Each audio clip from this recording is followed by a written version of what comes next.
오늘 우리가 다 함께 나눌 말씀은 마태복음 13장 24절부터 43절까지입니다. 마태복음 13장 24절부터 43절까지 본문을 제가 한 절 여러분이 한 절 교독하겠습니다. 예수께서 그들 앞에 또 비유를 들어 이르시되 천국은 좋은 씨를 제밭에 뿌린 사람과 같으니 바람이 일할 때 그 주와서 목시 가운데 가라지를 덧뿌리고 던더니 싹이 나고 결실할 때에 가라지도 보이거늘 집주인의 종들이 와서 말하되 주여 밭에 좋은 씨를 뿌리지 아니하니까 그런데 가라지가 어디서 났나이까. 주인이 이르되 원수가 이렇게 하였구나. 종들이 말하되 그러면 우리가 가서 이것을 뽑기를 원하시나이까. 주인이 이르되 그만두라. 가라지를 덮다가 목시까지 뽑을까 염려하노라. 둘 다 추수 때까지 함께 자라게 두라. 추수 때에 내가 추수꾼들에게 말하기를 가라지는 먼저 거두어 불사르게 단으로 붓고 곡식은 모아내 독간에 넣으라 하리라. 또 비유를 들어 이르시되 천국은 마치 사람이 자기 밭에 갖다 심은 여자씨 하나를 같으니 이는 모든 씨보다 작은 것이로되 자란 후에는 풀보다 커서 나무가 되매 공중의 새들이 와서 그 가지에 깃들이느니라. 또 비유로 말씀하시되 천국은 마치 여자가 가로서 밭속에 갖다 넣어 전도물을 위하여 같으니라. 예수께서 이 모든 것을 우리에게 비유로 말씀하시고 비유가 아니면 아무것도 말씀하지 아니하셨으니 이는 선지자를 통하여 말씀하시나 내가 입을 열어 비유를 하고 창세부터 만진 것을 들어게 함을 이루려 하시니라. 이에 예수께서 무리를 떠나사 집에 들어가시니 제자들이 나와 이르되 밭의 가라지의 비유를 우리에게 설명하여 주소서. 대답하여 이르시되 좋은 씨를 뿌리는 이는 인자요 밭은 세상이요 좋은 씨는 천국의 아들들이요 가라지는 악한 자의 아들들이요. 가라지를 뿌린 원수는 마귀요 추수 때는 세상 끝이요 추수꾼은 천사들이니 그런즉 가라지를 거두어 불에 사르는 것 같이 세상 끝에도 그러하리라. 인자가 그 천사들을 보내리니 그들이 그 나라에서 모든 넘어지게 하는 것과 또 불법을 하는 자들을 거두어내요. 풀무불에 던져 넣으리니 거기서 울며 이를 갈게 되리라. 그때 의인들이 자기 아버지의 나라에서 하여같이 빛나리라. 귀 있는 자는 들으라. 아멘. 이 시간 예배의 자리에 나오신 모든 성도님들 환영하고 축복합니다. 아멘. 우리는 앞서 읽은 마태복음 13장 24절부터 43절까지의 본문으로 해와 같이 빛나리라라는 제목의 말씀을 나누려고 합니다. 전해지는 말씀 가운데 하나님의 은혜가 함께 하시기를 바랍니다. 아멘. 이번 본문에서 예수님께서는 그때의 의인들은 자기 아버지 나라에서 해와 같이 빛나리라 라고 말씀하십니다. 여기서 그때는 세상 끝날입니다. 그렇다면 세상 끝날 아버지의 나라에서 해와 같이 빛나게 될 의인들은 어떠한 사람들입니까? 그들은 악한 자의 아들들과 함께 살아가야 했던 세상 속에서도 끝까지 넘어지지 아니하고 의로움을 지켜낸 자들이라고 할 수 있습니다. 이번 본문 40절부터 42절에서 예수님께서는 세상 끝날에 예수님께서 천사들을 보내실 텐데 그때 천사들이 모든 넘어지게 하는 것과 또 불법을 행하는 자들을 거두어낼 것이라고 말씀하고 계십니다. 아멘. 40절부터 42절 말씀을 제가 한 절 여러분이 한 절 마지막 절 합독하겠습니다. 그런즉 가라지를 거두어 불에 사르는 것 같이 세상 끝에도 그러하리라. 인자가 그 천사들을 보내니 그들이 그 나라에서 모든 넘어지게 하는 것과 또 불법을 행하는 자들을 거두어내어 함께 읽겠습니다. 풀무불에 던져 넣으니 거기서 울며 이를 갈게 되리라. 아멘. 이 말씀이 의미하는 것이 무엇입니까? 41절 본문은 악한 자의 아들들이 하는 일이라는 것은 단순히 그들만 악한 삶을 살아가는 것이 아니라 천국의 아들들을 현혹하여 넘어뜨리고 죄를 짓게 만드는 것임을 나타내고 있습니다. 41절에 나와 있는 표현 모든 넘어지게 하는 것이 바로 그것을 의미합니다. 그래서 공동번역의 경우는 이 본문을 이렇게 해석하고 있습니다. 이번 본문 40절부터 42절에 대한 공동번역을 함께 다시 제가 한 절 여러분이 한 절 마지막 절 함께 읽겠습니다. 그러므로 추수 때에 가라지를 뽑아서 묶어 불에 태우듯이 세상 끝날에도 그렇게 할 것이다. 그날이 오면 사람의 아들이 자기 천사들을 보낼 터인데 그들은 하나님을 지키지 않는 자들과 악행을 일삼는 자들을 모조리 자기 나라에서 추려내어 함께 읽겠습니다. 불구덩이에 쳐넣을 것이다. 그러면 거기에서 그들은 가슴을 치며 통곡할 것이다. 아멘. 이 본문에서 우리가 이해할 수 있는 것, 가라지들, 악한 자의 아들들이 하는 일이 무엇입니까? 일단 그들은 스스로 악행을 일삼는 것입니다. 그런데 또한 어떻게 합니까? 이들은 남을 죄짓게 합니다. 자신들만 악한 일을 할 뿐만 아니라 천국의 아들들도 현혹해서 죄를 짓게 합니다. 그러니까 세상 끝날 아버지의 나라에서 해와 같이 빛나게 될 의인들은 어떠한 사람들입니까? 그들은 악한 자의 아들들과 함께 살아가야 했던 세상 속에서도, 악한 자의 아들들의 죄짓게 하려는 유혹 속에서도 끝까지 죄를 짓지 않고 의로움을 지켜낸 사람들이라는 것입니다. 그런데 그렇다고 한다면 우리는 본문상에 나타나는 집주인의 방식에 의문을 표하지 않을 수 없습니다. 왜냐하면 지금 집주인은 곡식이 가라지로부터 좋지 않은 영향을 받게 되리라는 사실이 자명한 상황 속에서도, 그러니까 가라지가 곡식을 죄짓게 하고 넘어뜨리게 하려는 그 영향이 자명한 상황 속에서도 종들이 집주인에게 우리가 가서 가라지를 뽑기를 원하시나이까? 라고 여쭈었을 때 그것을 가만두라고 말씀하고 있기 때문입니다. 이번 본문 28절부터 29절 말씀을 다 함께 합독하겠습니다. 주인이 이르되 원수가 이렇게 하였구나. 종들이 말하되 그러면 우리가 가서 이것을 뽑기를 원하시나이까? 주인이 이르되 가만두라. 가라지를 뽑다가 곡식까지 뽑을까 염려하노라. 아멘.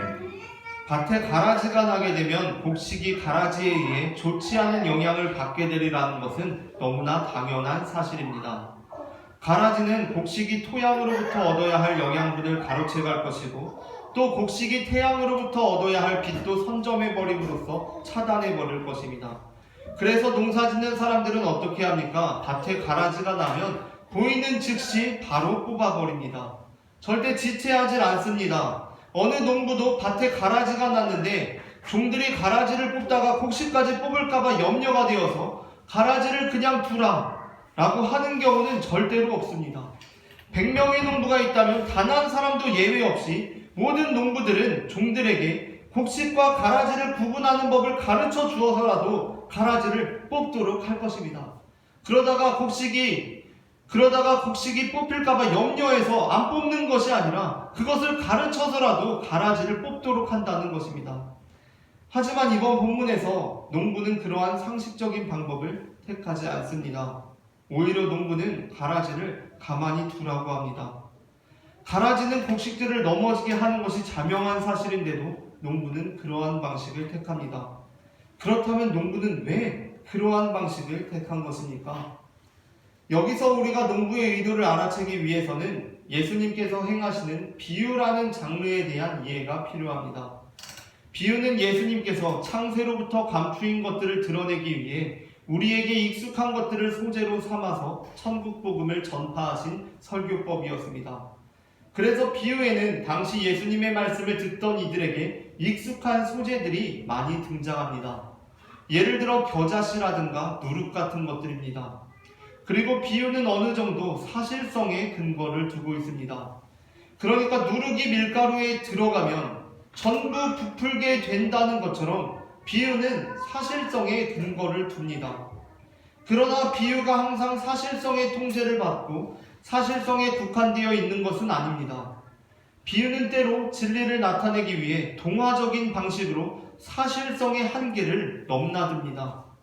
겨자씨 비유가 바로 그러한 비유입니다. 겨자씨 비유에서 예수님께서는 어떻게 말씀하십니까?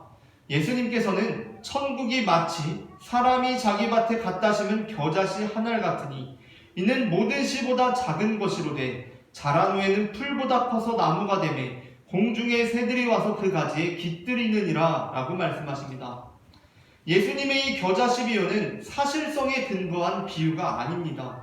누룩 비유처럼 누룩이 밀가루에 들어가서 전부 부풀게 된다는 것처럼 사실성에 근거를 둔 비유가 아닙니다. 왜냐하면 겨자씨로부터 자라난 식물은 아무리 커도 풀보다 커서 나무가 되지는 않기 때문입니다.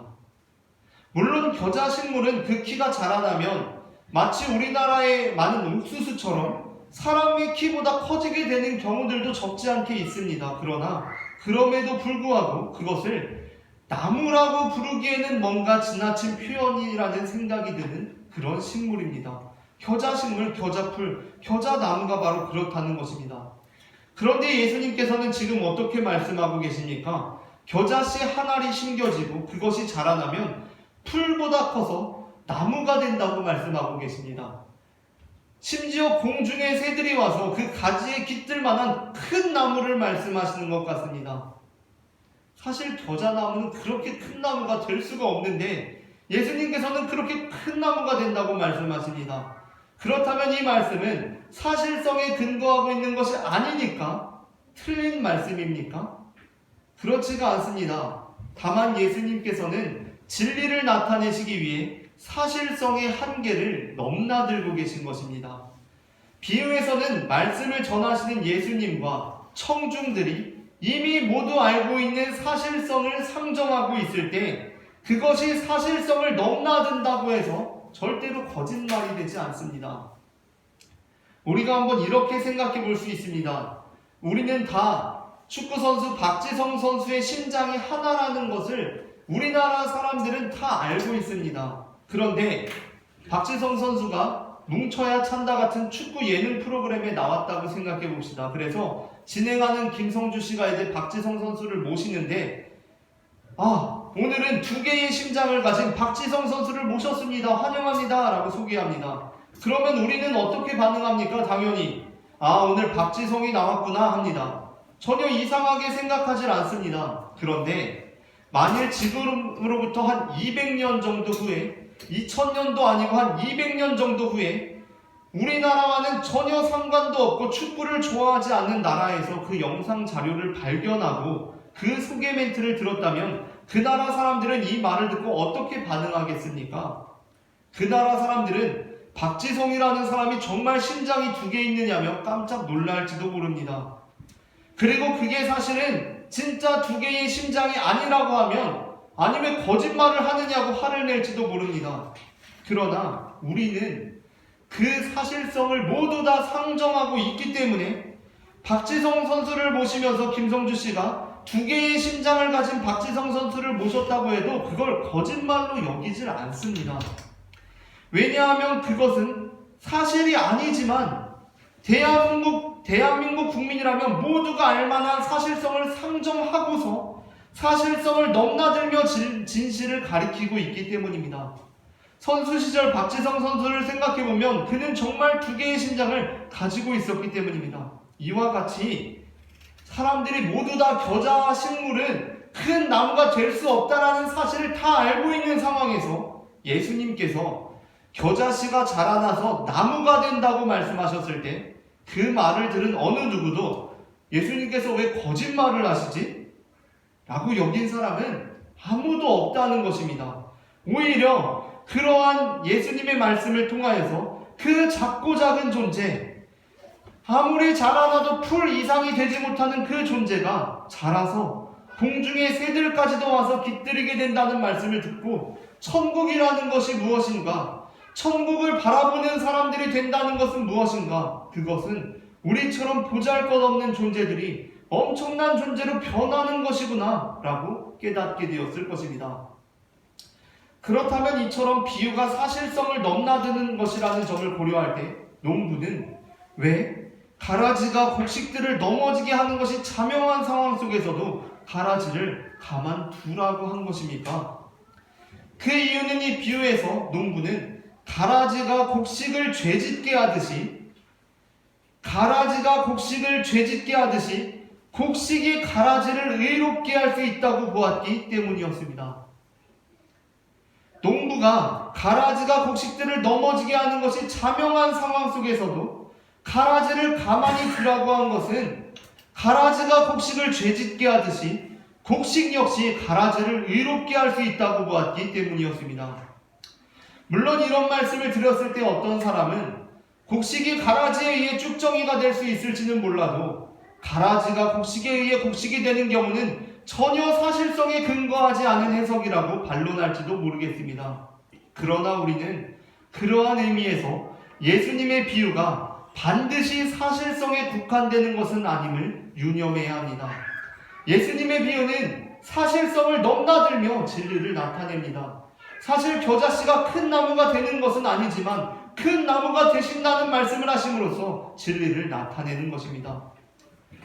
하지만 그럼에도 불구하고 아무런 이유도 근거도 없이 무턱대고 농부는 가라지가 곡식을 죄짓게 하듯이 곡식이 가라지를 의롭게 할 수 있었다고 보았다고 추론할 수는 없습니다. 여기에도 나름의 이유와 근거가 필요합니다.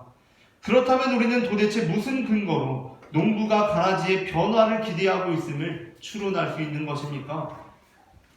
그 근거는 바로 오늘 본문의 구조에 있습니다. 이번 본문은 마태복음에 나오는 예수님의 두 번째 비유로서 우리가 지난주에 다룬 씨 뿌리는 비유, 그 첫 번째 비유의 구조를 발전시킨 형태를 따르고 있습니다. 그러니까 이번 본문은 13장에 앞서 나오는 씨 뿌리는 비유와 기본적인 구조를 그대로 따르면서도 약간의 특징이 더해진 구조를 보이고 있다는 것입니다. 그렇다면 그 구조라는 것이 무엇입니까? 그것은 우선적으로 비유에 대한 말씀이 전해진다는 것입니다. 지난주 씨 뿌리는 비유와 오늘 밭의 가라지 비유의 공통점이 무엇입니까? 일단은 그 비유가 전해진다는 것입니다. 그리고 다음으로는 비유와 매우 밀접하게 연결되어 있는 메시지와 더불어 비유로 말씀하시는 이유에 대해서 나타내신다는 것입니다. 우리가 지난주에 살펴보았던 예수님께서 비유로 말씀하시는 이유가 무엇이었습니까? 그들이 보아도 보지 못하고 들어도 듣지 못하기 때문에 예수님께서는 비유로 말씀하신다는 것이었습니다.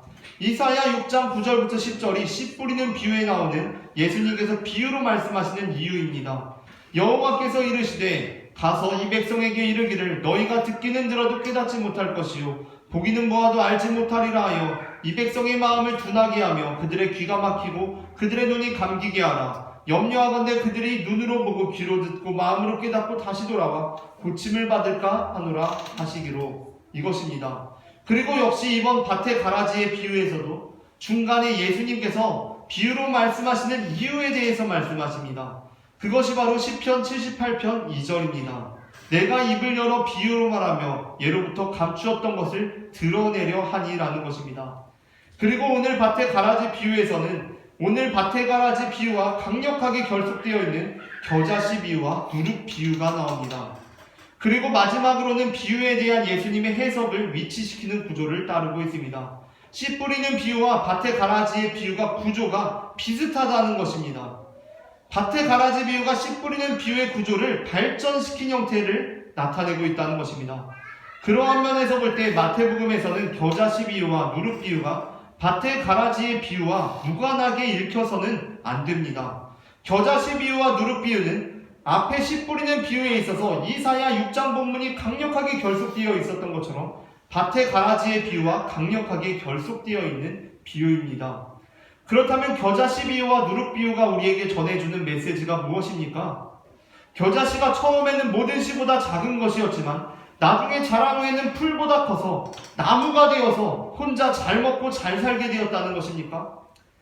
누룩이 밀가루 속에 들어가서 자기들만 잘 구별되어 있어서 자기들만 잘 부풀게 되었다는 것입니까? 그것이 아닙니다.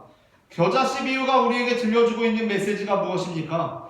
겨자씨 한 알이 비록 작은 것이었지만 자란 후에는 풀보다 커서 나무가 되어서 그 나무에 공중의 새들이 와서 깃들게 된다는 것입니다. 그리고 여기서 밭의 가라지의 비유가 씨 뿌리는 비유의 구조를 토대로 삼으면서 밭의 가라지의 비유를 읽을 때 씨 뿌리는 비유의 구조가 연속성을 가지게 되도록 하는 이유가 담겨 있습니다. 마태복음 13장 1절부터 43절에는 씨 뿌리는 비유, 밭의 가라지의 비유, 그리고 겨자씨 비유, 누룩 비유까지 총 4개의 비유가 나오고 있는데 그중 3개의 비유가 씨와 관련되어 있습니다. 첫 번째 씨 뿌리는 비유에서 씨들 중 어떤 것들이 길가에 떨어지매 그 씨들은 새들의 먹이가 되어버리고 맙니다. 그래서 새는 씨 뿌리는 비유가 해석될 때 악한 자로 해석됩니다. 마태복음 13장 18절부터 19절 비유를 제가 한 절 여러분이 한 절 읽겠습니다. 그런즉 씨 뿌리는 비유를 들으라. 어느 천국 말씀을 듣고 깨닫지 못할 때는 악한 자가 와서 그 마음에 뿌려진 것을 빼앗나니 이는 곧 길가에 뿌려진 자여. 아멘. 지금 여기에서 길가에 떨어진 것, 그것을 악한 자가 와서 그 마음에 뿌려진 것을 빼앗는다고 하고 있습니다. 이것이 비유에서 새입니다. 길가에 뿌려진 씨를 쪼아먹는 것이 새라는 것입니다. 그런데 이 새가 겨자씨 비유, 그러니까 13장 31절부터 32절에 다시 등장합니다. 겨자씨 비유에는 씨가 나오고 또 새가 나옵니다. 그런데 어떻게 등장합니까? 그 겨자나무에 깃들이게 되는 존재들로 등장합니다. 심지어 누가복음 병행 본문에서는 마태복음의 겨자씨 비유에 나오는 표현과 동일한 표현으로서 씨를 쪼아먹는 새들을 기록하고 있습니다. 누가복음 8장 5절 말씀을 다 함께 합독하겠습니다. 씨를 뿌리는 자가 그 씨를 뿌리러 나가서 뿌릴새 덜어는 길가에 떨어짐에 밟히며 공중의 새들이 먹어버렸고. 아멘. 그런데 겨자나무가 장성하여서 그들이 품는 존재들이 누구입니까? 바로 공중의 새들입니다. 그렇기 때문에 천국을 바라보는 사람들은 겨자 식물과 같은 누룩과 같은 사람들인 것입니다. 이들은 밀가루 속에 들어가서 자기들만 의롭게 행하는 사람들이 아닙니다. 이들은 가라지가 남을 죄짓게 하는 것에 대응하여 남도 의롭게 살아가도록 합니다. 얼마나 놀라운 일입니까? 내가 작고 무력한 존재였을 때 나에게 가장 큰 위협으로 다가오던 공중의 새, 악한 자들, 그들의 위협을 그들 스스로의 삶으로 어쩔 수 없는 필연성으로 여기고 내가 크고 능력 있는 존재가 되었을 때 그 가지에 그들을 깃들이게 하는 존재, 그들이 바로 천국을 바라보는 사람들이라는 것입니다. 그래서 예수님께서는 밭의 가라지의 비유를 마치시면서 그때의 의인들은 자기 아버지 나라에서 해와 같이 빛나리라 라는 표현을 사용하십니다. 그러니까 예수님께서는 지금 첫 번째 씨 뿌리는 비유에서도, 두 번째 밭의 가라지의 비유에서도, 세 번째와 네 번째 겨자씨 비유와 누룩 비유에서도 그냥 아무렇게나 말씀하시는 것이 아닙니다. 씨 뿌리는 비유에서 예수님께서는 이사야 본문을 통해 말씀하셨고, 겨자씨 비유와 누룩 비유에서는 시편 본문으로 말씀하셨고, 이제 밭의 가라지 비유에서는 다니엘 12장 1절부터 3절의 말씀을 변주해서 말씀하고 계십니다. 모든 유대인들은 예수님께서 밭의 가라지의 비유를 말씀하실 때 그때의 의인들은 자기 아버지의 나라에서 해와 같이 빛나리라 라고 그 비유를 마치실 때 천사가 심판의 대리자로 등장하고 인간을 땅에 뿌리를 둔 존재로 묘사하고 있으며 모든 시대와 나라의 종말과 그에 따른 심판을 연상케 하면서도 하나님께서 결국에는 의로운 자들을 구원하시고 그에 합당한 영광을 나타내시리라는 다니엘 12장 1절부터 3절을 곧바로 연상했을 것입니다. 그런데 그 다니엘 12장 1절부터 3절에서 빛나는 영광에 참여하는 사람들을 어떻게 표현하고 있습니까? 다니엘 12장 1절부터 3절의 말씀을 제가 한 절, 여러분이 한 절, 마지막 절 합독하겠습니다. 그때에 내 민족을 호위하는 큰 군주 미가엘이 일어날 것이요 또 환란이 있으리니 이는 개국 이래로 그때까지 없던 환란일 것이며 그때에 내 백성 중 책에 기록된 모든 자가 구원을 받을 것이라. 땅의 티끌 가운데서 다른 자 중에서 많은 사람이 깨어나 영생을 받겠고 수치를 당하여서 영원히 구원을 수 있을 것이며. 함께 읽겠습니다. 지혜 있는 자는 궁창의 빛과 같이 빛날 것이요 많은 사람을 옳은 대로 돌아오게 할 자는 별과 같이 영원토록 빛나리라. 아멘. 다니엘 12장 1절부터 3절은 천사 미가엘이 심판의 대리자로 나타날 것임을 말씀하고 있습니다. 우리 밭의 가라지의 비유의 내용을 연상하면서 지금 다니엘 12장 1절을 봐야 합니다. 다니엘 12장 1절부터 3절은 천사 미가엘이 심판의 대리자로 나타날 것임을 말씀하고 있습니다. 그리고 인간은 땅의 티끌 가운데서 자는 자로 표현되고 있습니다. 다니엘 12장 1절부터 3절의 배경은 최종적인 심판이자 어떤 사람들은 영생을 받는 자도 있고 어떤 사람들은 수치를 당하여서 영원히 부끄러움을 당하게 되는 상황을 그리고 있습니다. 그렇게 예수님께서는 밭의 가라지의 비유를 들려주시고 나서 의인들은 해와 같이 빛나리라고 말씀하셨습니다. 그런데 다니엘 12장 1절부터 3절에서 어떻게 말씀하고 있습니까? 그 영광을 받는 자들, 특별히 별과 같이 빛나게 될 그 사람들은 어떠한 사람들이라고 말씀하고 있습니까? 바로 많은 사람을 옳은 대로 돌아오게 한 자라고 말씀하고 있습니다. 그러므로 우리는 이번 본문에서 나타나는 의인들을 단순히 악한 자의 아들들과 함께 살아가야 했던 세상 속에서도 악한 자의 아들들의 죄짓게 하려는 유혹 속에서도 끝까지 죄를 짓지 아니하고 의로움을 지켜낸 사람들이라고 이해하지 않습니다. 그렇다고 한다면 우리는 농부가 왜 가라지를 가만두라고 했는지 이해할 수가 없습니다. 가라지를 가만두면 곡식에게는 피해만 있을 뿐입니다. 좋을 일이 하나도 없습니다. 그러나 그럼에도 불구하고 농부는 가라지를 가만두라고 합니다. 그렇다면 농부는 왜 가라지를 가만두라고 한 것입니까? 농부는 적은 약의 누룩일지라도 그 누룩이 밀가루 속에 들어가 전부 부풀게 하기를 기대하고 있었던 것입니다. 적은 양의 누룩이 밀가루 속에 들어가 잘 구별되어서 자기들만 최종적으로 구원받는 것이 아니라 적은 양의 누룩을지라도 그 누룩이 밀가루 속에 들어가서 전부 부풀게 하기를 기대하고 있었던 것입니다. 가라지는 곡식으로 하여금 죄를 짓게 합니다. 가라지는 곡식으로 하여금 죄를 짓게 합니다. 그렇다면 농부는 곡식 역시 가라지로 하여금 의로운 삶을 살도록 이끌 수 있다고 보았던 것입니다. 그래서 지금은 비록 곡식과 가라지가 함께 자라고 있는 형국이지만 곡식들이 큰 나무와 같은 존재들이 되어서 그 새들로 하여금 깃들게 함으로 겨자나무를 통해 새들도 함께 살아갈 수 있기를 바라셨던 것입니다. 한 선교사님이 인도네시아에서 겪었던 유명한 일화가 있습니다. 이 선교사님은 인도네시아에서 선교를 하다가 파인애플을 밭에 심어서 먹기로 결정했습니다. 그래서 본국에서 파인애플 모종을 받아다가 원주민 일꾼들을 이제 부려서 파인애플을 밭에 심습니다. 그런데 문제가 발생했습니다. 그것은 일꾼들이 파인애플이 채 익기도 전에 그 파인애플을 훔쳐다가 먹기 시작했기 때문이었습니다. 그래서 선교사님이 아니 왜 파인애플을 훔쳐가느냐고 그 원주민 일꾼들에게 따졌습니다. 그러자 원주민 일꾼들은 오히려 내가 심은 것이니까 내가 가져가는데 무슨 문제가 있습니까? 라고 반문합니다. 선교사님이 조금 당황해서 아니 당신들이 심긴 했지만 내가 돈을 줬고 임금을 지불했고 다른 것으로 지불했으니까 이 파인애플은 내 것입니다. 가져가면 안 되는 것입니다. 라고 말합니다. 하지만 원주민들은 그 말을 알아듣지 못하는 것인지 알아듣지 못하는 척하는 것인지 그 일 이후로도 계속해서 파인애플을 훔쳐갑니다. 심지어 원주민 한 사람이 아니라 원주민 무리들이 와서 파인애플을 훔쳐갑니다. 그러한 상황 속에서 왜 사람이 한번 화가 나기 시작하면 그게 잘 돌이켜지지가 않는 것입니다.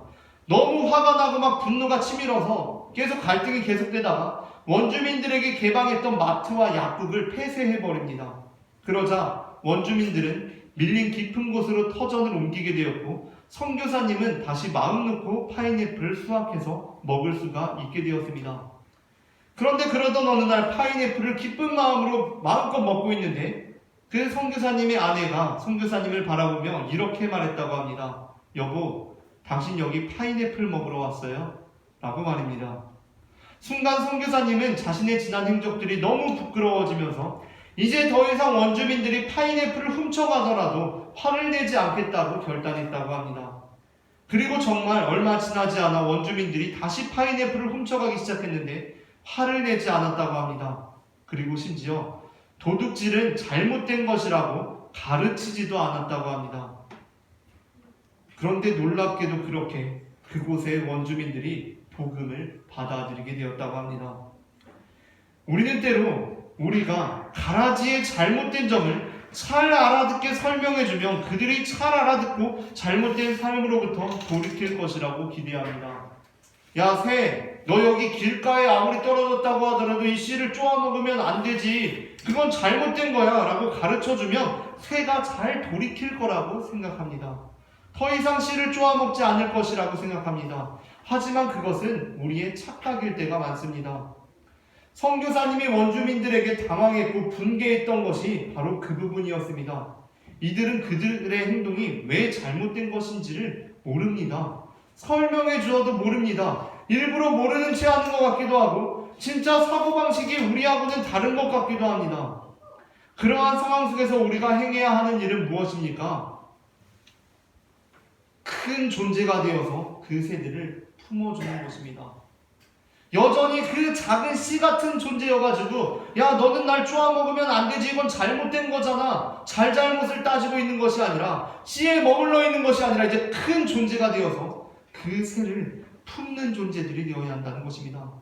나무처럼 큰 사람이 되어서 그들을 품어버리는 것입니다. 그것이 바로 예수님께서 우리에게 행하신 일이었습니다. 예수님께서 우리에게 행하신 일이 무엇입니까? 그것은 우리가 의인일 때 의롭게 되었을 때 더 이상 씨를 쪼아먹지 않는 죄짓지 않는 삶을 살게 되었을 때 우리에게 이 은혜를 베풀어 주신 것이 아니라 우리가 아직 씨를 쪼아먹고 있을 때 우리가 아직 누룩이 아니라 가루일 때 우리가 아직 가라지일 때 예수님께서는 누룩으로서 그 가루의 세상에 오신 것입니다. 그래서 전부 부풀게 하신 것입니다. 예수님께서는 그 가라지만 있는 땅에 곡식으로 심겨진 것입니다. 그래서 어떻게 하신 것입니까? 놀랍게도 다 곡식으로 변화시켜 버리신 것입니다. 로마서 5장 6절부터 10절 말씀을 제가 한 절 여러분이 한 절 교독하겠습니다. 우리가 아직 연약할 때에 기약대로 그리스도께서 경건하지 않은 자를 위하여 죽으셨도다. 의를 위하여 죽는 자가 죽지 않고 선을 위하여 영원하게 생각하고 나와. 우리가 아직 죄인 되었을 때에 그리스도께서 우리를 위하여 죽으심으로 하나님께서 우리에 대한 자기의 사랑을 확증하셨느니라. 그러면 이제 우리가 그의 은혜로 말미암아 의롭다 하심을 받았으니 또 그로 말미암아 진노하심에서 구원을 받을 것이니. 함께 읽겠습니다. 곧 우리가 원수 되었을 때에 그의 아들의 죽으심으로 말미암아 하나님과 화목하게 되었은즉 화목하게 된 자로서는 더욱 그의 살아나심으로 말미암아 구원을 받을 것입니다. 아멘. 가라지는 원수가 뿌린 것입니다.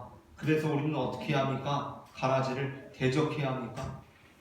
원수니까 대적해야 합니까? 그들에게 잘잘못을 따져야 합니까? 예수님께서 행하신 방식은 무엇이었습니까? 우리가 아직 원수 되었을 때에 우리에 대하여 죽으심으로 우리에 대한 자기의 사랑을 확증하신 것이었습니다. 충분히 의로워서 하나님께 의롭다 일컬음을 받으신 분이 계십니까? 무슨 자격 요건을 잘 갖추어서 천국 시민이 되신 분이 계십니까? 없습니다. 우리는 충분히 의로운 게 아니라 충분히 심판받을 만했고 천국 시민의 요건이 아니라 정죄의 요건들을 많이 갖추고 있었음에도 불구하고 하늘아버지께서 우리를 심판하지 않으시고 정죄하지 않으시고 물리치지 않으시고 우리와 함께 하시기로 작정하심으로써 의롭다 칭함을 받게 되었고 천국 시민이 되었고 구원을 받게 되었습니다. 하나님께서는 그러한 방법으로 우리를 의로운 길로 인도해 가시는 것입니다. 산상수훈에서 예수님께서 말씀하시는 것이 무엇입니까? 하나님은 그 해를 악인과 선인에게 비추시며 비를 의로운 자와 불의한 자에게 내려주신다는 것입니다. 진정한 그리스도인은 이 본문을 보면서 하나님께서 왜 악인들에게도 해를 비춰주시나 하나님께서 왜 불의한 자들에게도 비를 내려주시나 하고 불평하는 자들이 아닙니다. 우리는 어떠한 사람들입니까? 바로 내가 악인임에도 불구하고 그 햇살을 받았고 바로 내가 불의한 자임에도 불구하고 그 단비를 얻었다고 고백하는 사람들입니다. 그렇다면 하나님께서 그렇게 행하심으로 목적하셨던 것이 무엇입니까? 그것은 이미 우리에게 벌어진 사건입니다. 하나님께서 무슨 악인이 더 악을 행하기 쉽도록 불의한 자가 더 좋은 환경에서 불의를 저지를 수 있도록 그 해를 동일하게 비추시고 그 비를 동일하게 내리신다는 것이 아닙니다. 그게 아니라 하나님께서는 선인에게 임하는 것과 동일한 은혜 안에서 악인도 선인이 되고 의로운 자들에게 임하는 것과 동일한 은혜 안에서 불의한 자도 의로운 자들이 되기를 원하셨던 것입니다. 그렇게 우리는 악인에서 선인이 되고 불의한 자에서 의로운 자가 된 것입니다. 경제적으로 풍요로운 환경에서 자란 아이보다도 경제적으로 궁핍한 환경에서 자란 아이들이 도둑질의 유혹에 쉽게 빠지고 화목한 가정에서 자란 아이보다도 폭력적인 부모에게서 자란 아이가 더욱 비행에 쉽게 노출됩니다. 하나님께서는 우리의 죄악들이 우리의 책임만은 아니라고 여기시며 우리의 형편을 헤아리시고 우리에게 동일한 은혜를 부어주셨습니다. 그래서 하나님께서는 또한 이제 우리를 통하여서 누룩이 가루 전부를 부풀게 하듯이 모든 이들이 선인이 되고 의로운 자들이 되기를 원하십니다. 여전히 용서하지 못하는 사람이 있으십니까? 같이 있는 것이 견딜 수 없이 불편한 동료가 있으십니까? 누가 좀 내 옆자리에서 뿌리채 뽑아서 저리로 내던져 주었으면 싶은 사람이 있으십니까? 종들도 뽑을까요? 라고 물어보는데 왜 주인은 가만히 두라고 하는 것입니까? 그 사람은 원수가 뿌린 것이 자명하고 악한 자의 자녀들인 것이 확실한데 왜 여전히 내 곁에 뿌리를 내리고 있는 것입니까?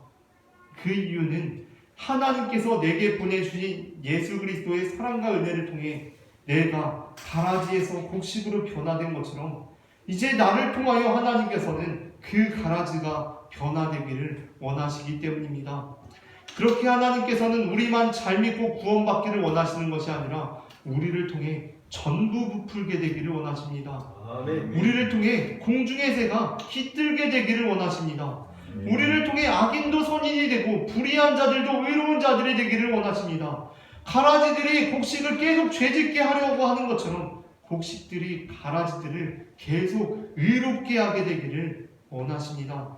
하나님께서는 그분께서 행하시는 그 방법대로 우리도 살아가기를 원하시며 그분께서 베푸신 그 은혜를 우리도 베풀며 살아가기를 원하십니다. 그 새가 나를 통해서 자기 뱃속만 채우려고 했던 그 새가 다시 나에게 찾아왔을 때 우리가 큰 사람이 되어서 그를 품어줄 수 있는 존재들이 되기를 소망합니다.